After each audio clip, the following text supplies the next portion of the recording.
Hello, this is Brad Harvey. Today's question that we're going to talk about is, does governmental regulation really matter in my investment portfolio? This is something that we get asked to talk about quite a bit, and it can be a little bit thick and complicated, so I apologize for how much we're going to wade into this. And I also want to say this really has nothing to do with political affiliation.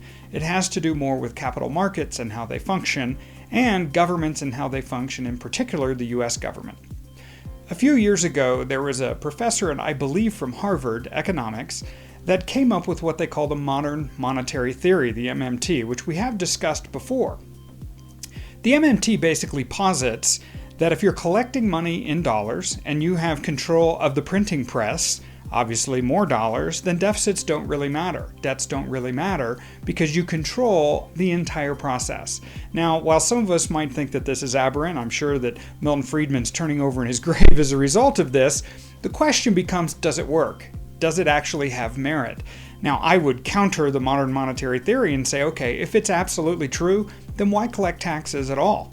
You can just print all the money that you need, you run up deficits into the trillions, you run up debt into the trillions, and it doesn't matter.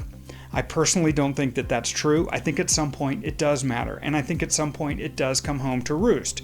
But let's talk about other policies. So MMT gave the government excuse to spend money that they didn't have in massive quantities. Their response to the COVID crisis was to send out lots and lots of money. And at the same time, they restricted supply in our economy by reducing output from businesses. And as a result, we have inflation. It probably wasn't foreseen. Looking at COVID in the front window instead of the rear view mirror is a little bit different. We didn't know if we were going to lose 25% of our population. But here we are now in 2023, and the question becomes, what can the government do to unring the bell that they rang as a result of COVID?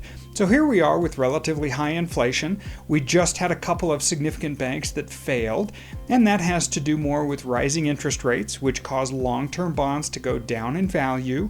The government has continued to increase interest rates, rightfully so, because they need to slow down demand, and they need our unemployment rate to actually tick up.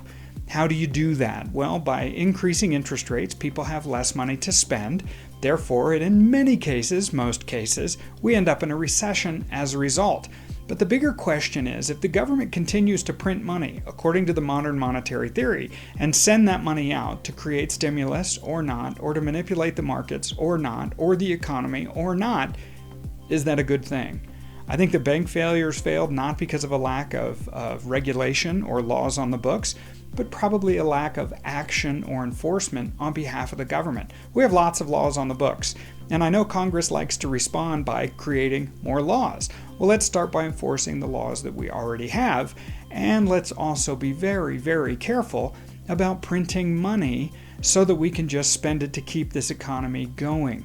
Long term, I don't think that that's healthy. It means that we have to collect more in taxes, which they're doing, and we have to spend more and more, which they're doing. Remember, the bigger the government gets, then the more pressure it puts on our economy to sustain that. So again, regardless of your political affiliation, we really want our economy to be robust. That's how we keep unemployment low. That's how we keep wages going up to maintain our standard of living even in a high inflation time. So this is Brad Harvey with Harvey Investment Management. Hopefully our discussion today helps to demystify some of the governmental roles that we've seen in the economy of late.